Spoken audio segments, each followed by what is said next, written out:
Alors, évidemment, dans Parashat de Vaïchi, qui est la clôture du Sefer Bereshit, premier livre de la Torah, on nous parle de Yaakov Avinu qui va vivre en Égypte, qui va rejoindre son fils Joseph, on se rappelle, qui a vécu 17 ans en Égypte et qui va devenir vice-roi en Égypte.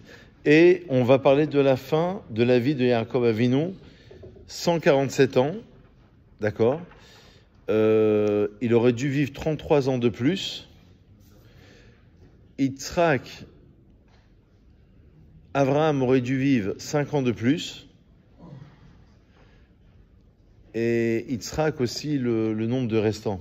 Il y avait aussi un décalage. Et j'ai lu Rabbi Yaakov Hatzira dans Pituchei Chotam qui dit que le total de Abraham, Yitzhak et là Yaakov, ça fait 70 ans qui ont été donnés au roi David. Si on fait la totalité de ce qu'ils auraient dû vivre et qu'ils n'ont pas vécu. Yosef, exactement. Exactement. Chazak. Donc au total, ça fait 70 ans du roi David. En tous les cas, Yaakov va réunir tous ses enfants. Il va vouloir leur révéler la fin des temps. C'est incroyable comme paracha. Et on dit, Rashi, il rappelle, c'est bien connu ce Rashi, le premier Rashi de la paracha qui est Stouma. Vous savez que normalement, entre une paracha et l'autre, il faut qu'il y ait au moins un espace de 9 lettres. Au moins un espace de 9 lettres entre deux sections. Et là, quand vous voyez le Sefer Torah, il n'y a pas d'espace. Et pourquoi ? Parce qu'il a voulu, d'après la deuxième version de Rashi, révéler la fin des temps, mais il n'a pas pu. Et on va revenir sur cette idée tout de suite. Et l'idée générale, c'est de dire qu'elle est Stouma. Rashi dit les filles chez Kevan, chez Niftar Yaakov Avinu, puisque là on va parler de la mort de Yaakov Avinu. Nistamur Einehem velibam shel Israël mitzarat asherboud. Malheureusement, le cœur d'Israël va se fermer à cause de la souffrance de l'asservissement qui va commencer dans le deuxième livre de la Torah. C'est déjà quelque part l'introduction, la fin, la passation, la transition, la fin du premier livre, le début du second livre, à cause de cet esclavage qui va démarrer. Donc, en fait, il y a une double idée. La première idée, c'était de dire qu'Yaakov Avinu disparaît. Quelque part, il n'y a plus le patriarche pour protéger les enfants d'Israël. Quelque part, c'est un peu l'idée. Donc, c'est une paracha qui est Stouma, qui est fermée, dans le sens où les souffrances vont commencer. Comme c'est que tu dis le tzaddik protège la génération. Lorsqu'il n'y a plus le tzaddik, malheureusement, il manque une protection. Et deuxième idée, c'est qu'il a voulu révéler la fin des temps. Et c'est incroyable parce que cette idée, elle revient lorsqu'il réunit ses enfants. Il dit, et assez fou, Ve'agida lachem et ashaikra etchem be'acharet ha'amim. Réunissez-vous.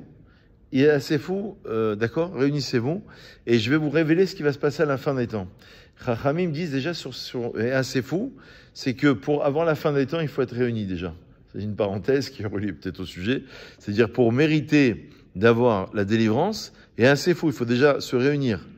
Vous savez que dans nos traditions, on avait, je sais que chez nous c'était comme ça, lorsque la personne est encore consciente, en tous les cas lorsqu'elle est encore lucide, avant de mourir, elle réunit tous ses enfants. Et elle leur adresse pas seulement des bénédictions, comme le fait Yaakov Avinu, mais des remontrances. En leur disant, fais attention, toi, ton comportement, tu te comportes comme ça, fais attention, voilà, bientôt, je vais arriver à la fin de ma vie, eh ben, il faut que tu te redresses sur tel et tel sujet. Alav Shalom, pour mon père, c'est ce qu'il avait fait avant de quitter ce monde. Il faut avoir la possibilité de le faire, de savoir que ça existe déjà. Et ensuite, d'avoir la possibilité aussi que chaque personne puisse écouter. C'était notre cas, mais c'est vrai que c'était des choses qui se faisaient. On a pris l'exemple sur Yaakov Avinu. Il réunit les enfants. C'est pas que des bénédictions, c'est qu'il y a des prophéties et il y a aussi l'essence même de chaque tribu. Quel est son rôle ?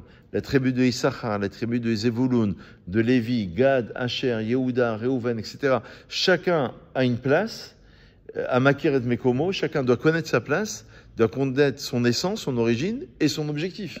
Et donc, quelque part, il y a des remontrances. Lorsque Reuven et Shimon et Lévi vont tuer toute Pahas Kamaim al-Totar, ils vont tuer toute la ville parce qu'ils ont violé leur sœur.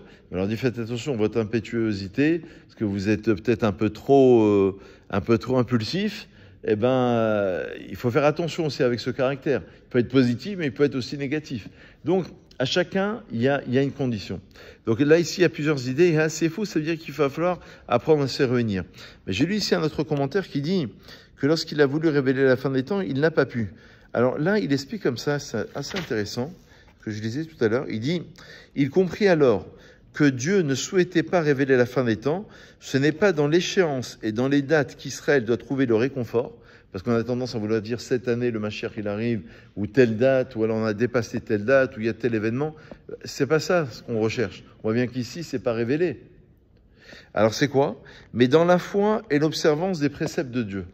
Le plus important, c'est la foi, c'est la Emouna. Après le reste, ça va venir. Évidemment qu'au moment où la Shekhinah se retire parce qu'il ne peut pas révéler la fin des temps, la Gemara dit dans Psachim à la page 54, elle dit que il a pensé que chez ses enfants, il y avait peut-être quelqu'un qui était invalide, comme Esav et Ishmaël. Tous les enfants ont dit Shema Israël, écoute Israël, sous-entendu Yaakov, qui s'appelle aussi Israël. Hachem Eloheinu, Hachem Echad, Dieu est notre Dieu, Dieu est un. Donc, En Belibeno est là, Lev Echad. On n'a qu'un seul cœur, qu'une seule pensée. Il n'y a personne qui s'est détourné de la tradition. Et ce à quoi Yaakov va répondre, il va dire Baruch Shem Kevod Machuto Elolam Vaed. C'est pour ça qu'on le dit à voix basse, parce que c'est un midrash, mais c'est pas écrit clairement dans le texte. Dans le texte, c'est pas Shema Israël, il y a uniquement l'indication du Shema Israël.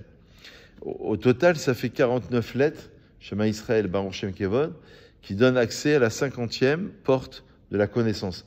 Il y a 50 Nun Sha'arebina, il y a 50 portes de la connaissance. Lorsqu'on unifie le nom de Dieu, le Admor Hazaken dans le Tanya, il dit que le Shema Israël, c'est Yehuda Ilaha, c'est l'union de Dieu, mais à un niveau supérieur. C'est-à-dire, on ramène tout à la création. On ramène toute la création, à Dieu. Et Baruch Shem Kevod Machoto, c'est béni soit l'honneur de son royaume à tout jamais. C'est Yehuda Tata. On unifie la création avec Dieu. Il y a un niveau supérieur et un niveau inférieur. Deux formes d'unification de Dieu. En tout cas, l'idée, c'est de dire qu'on ramène tout ça vers Hachem. C'est vrai que c'est intéressant parce que cette expression, c'est lorsque aussi, on en a parlé hier Shabbat, lorsque Yosef va retrouver son père, la première question, avant de voir son père qui pose, Ahod Avichai, est-ce que mon père est vivant? Et lorsqu'il va voir son père, il va lire le Shema Israël. Alors on l'a compris dans les deux sens aussi. Shema Israël, c'est-à-dire écoute Israël. C'est-à-dire écoute-toi Yaakov, pas seulement le... Parce que Yaakov, il représente Israël, Mitato Shlema. Sa couche, elle était parfaite, tous ses enfants étaient des tzadikim. Et donc il s'adresse à tout Israël, qui est représenté par Yaakov. Et pourquoi à ce moment-là, le Maharal de Prague, il pose la question, il dit, mais pourquoi au moment de la rencontre, après 22 ans d'absence, où Yaakov pensait que son père, malheureusement, pensait que son fils était mort, pourquoi il récite Shema Israël à ce moment-là? Pourquoi Davka à ce moment-là? Il aurait pu le faire avant ou après. Pourquoi au moment de la rencontre? Donc c'est beaucoup d'émotions, ce sont des pleurs, alors il y a des prophéties, Et le Maharal de Prague, il répond, il dit quelque chose d'incroyable. Il dit que la force des tzadikim, c'est qu'ils arrivent à faire des événements quotidiens et ils arrivent à en faire quelque chose de spirituel. Ça veut dire que même manger, même boire, même dormir, même assister à un mariage, à une fête ou quelque chose qui est apparemment quelconque, qui concerne pas la spiritualité, ils arrivent à le transformer, à ramener ce plaisir, ces retrouvailles entre Yosef et Yaakov, et ils arrivent à le ramener vers Hachem. Et toute notre avoda à nous, elle se situe à deux niveaux. Le niveau de l'Aïmouna dont on a parlé, Shema Israël, donc la foi en Dieu. Le deuxième niveau, c'est de ramener tous ces événements, justement, à un niveau supérieur, au niveau d'Hachem. Donc voilà, petite introduction sur la paracha. Très belle paracha qu'on lira si tu veux cette semaine. Hazak ou Baruch, on va faire un kaddish pour l'élévation des âmes.